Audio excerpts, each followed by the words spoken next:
Yes, yes, yes.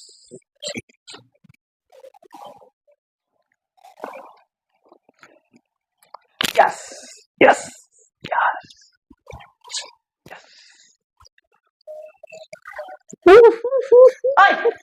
બેહો તો તમે ભર્યો તો હું છે પણ આ હું બે દી થી તમને જોઉં આખો દી ઠેકડા જ મારતા ને નરકમાં ફરતા એ કરતા એટલું બધું હરખ છે ને હે તમને મારા ભાઈ બહેન સ્ટુડિયો વાળો એને આપણા લગ્નની કેસેટ રિવર્સ બનાવી દીધી.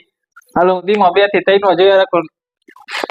लेकिन एक सेकंड કેસેટ રિવર્સ બનાવીને ઈ દી માં 2 થી 3 જ એમાં આટલો બધો તમને છે ને હરખ થાય છે હરખ તો થાય ને ગાંડી. તું જી રોતા રોતા પાછી મંડપમાં જા, આપણે ઊંધા ફેરા ફરી, લગ્ન આપડા રિવર્સ થાય. અરે વાગતે ગાજતે બધે મને પાછો એકલો ઘરે લઈ આવે. ઈ જી આનંદ છે.